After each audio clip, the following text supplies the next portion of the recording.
हिसार के चौधरी चरण Singh Haryana agriculture university में स्टूडेंट्स के धरने पर बातचीत की शुरुआत का मकसद लेकर पहुंची यूनिवर्सिटी प्रशासन की कोऑर्डिनेशन कमेटी को लेकर धरने पर बैठे स्टूडेंट्स ने भी अपना रुख स्पष्ट कर दिया है।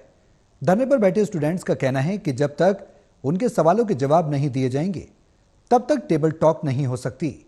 इसी खबर पर ज्यादा जानकारी के लिए यूनिवर्सिटी स्टूडेंट्स के प्रतिनिधि मंडल से खास बातचीत की टोटल न्यूज के asset editor doctor Mahesh Kumar ने।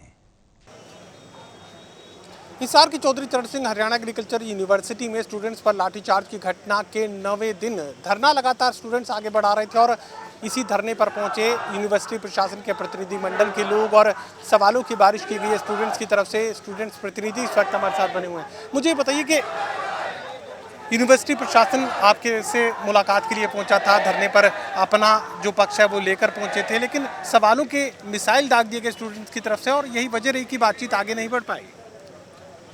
जो बातें हमें क्लियर करनी थी वो आज क्लियर होगी। जो भी हमारे सवाल थे, हमारी मांगे थी, उनके पास उस चीज़ का एक भी जवाब नहीं था। ये सबूत है कि स्टूडेंट अभी भी सच्चाई की राह पे है और हम सच्चाई की राह पर ही रहेंगे।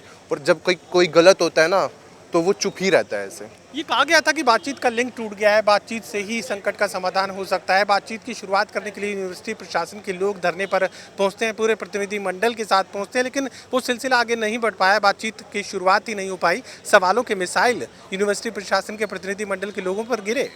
ऐसा कुछ नहीं है, मैं ये बात क्लियर कर देना चाहूँगा, ऐसा कुछ नहीं है। छात्रों ने हमेशा से ही बल्कि ये 1 महीने पहले का मूवमेंट है, उसी से ही सभी जो प्रशासन है उनसे वार्तालाप करने की, संवाद करने की पूर्णतः कोशिश की है, लेकिन उसका उन्होंने कोई जवाब नहीं दिया, हमें ऐसे ही ठहराया गया। और आज की जो बात थी, आज हमने हमारा जो पहला सवाल था, जब बातचीत शुरू हुई तो पहला सवाल उनके ऊपर रखा कि जो आपने स्टेटमेंट्स दी है 10 तारीख के रिगार्डिंग कि हमारी मंशा ठीक नहीं थी या फिर हमने पथराव किया, गाड़ी को चोट पहुंचाई और उन्होंने सेल्फ डिफेंस में ये किया, तो हमने उनसे यही पूछा कि क्या वो सच है या झूठ, लेकिन उनके पास इसका कोई जवाब था ही नहीं।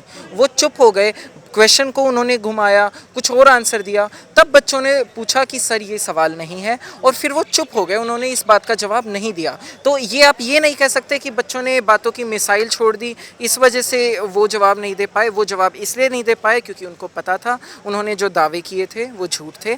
अगर दावे सच्चे होते तो वो उसका जवाब ज़रूर देते। आप मुझे एक बात बताइए, अगर उनकी गाड़ी को चोट लगी तो उन्होंने कहीं भी प्रेस में जितनी भी चीज़ें बताई उसमें कहीं भी आज तक वो नहीं बताया, लेकिन एकदम से वो बात उजागर होती है। लेकिन जिस दिन गार्ड्स ने हमारे ऊपर हमला किया था, जो कि हमने आपको वीडियोस में भी दिखाया है, तो उसके बाद उनके पास अपने गार्ड्स की कोई वीडियो नहीं है, लेकिन उसमें उनका सर फूटा हुआ है। जो गार्ड नॉर्मली चल रहा है उसका एकदम से सर फूट जाता है। तो ये जो साजिशें हैं ये नहीं करनी चाहिए और सच्चाई की राह चुननी चाहिए अगर उनको सच में हमारे साथ समझौते पे आना है। तो एक महापंचायत का जिक्र भी धरने पर किया जा रहा था, बड़ी महापंचायत आप लोग करेंगे, ये महापंचायत करने का मकसद क्या है और आगे किस राह पर ये आंदोलन, ये धरना जाता हुआ नजर आ रहा है?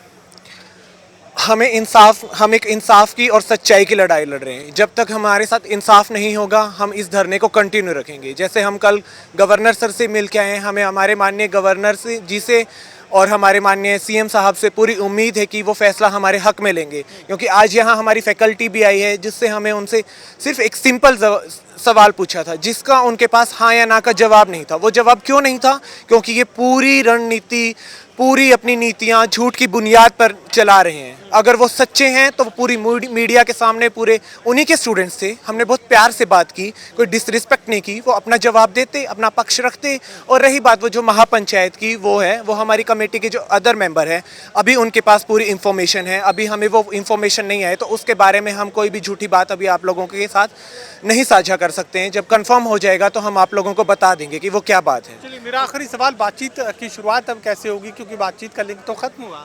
हम चाहते हैं कि जो भी हमारे फैकल्टी से सवाल हैं वो उनका जवाब लेके आएँ। हम तैयार हैं उनके साथ टेबल टॉक के लिए भी, लेकिन वो जो पूरी झूठी अफवाहें फैला रहे हैं, बच्चों को ट्रिगर कर रहे हैं, हर तरीके से बच्चों को पोक किया जा रहा है, कभी जाति के नाम पे, कभी उनको मेंटली प्रेशराइज किया जा रहा है। हर बच्चे की तबीयत खराब हो रही है, वो यहाँ खाना नहीं खा पा रहा है, सो नहीं पा रहा है, उसके जिम्मेवार कौन है?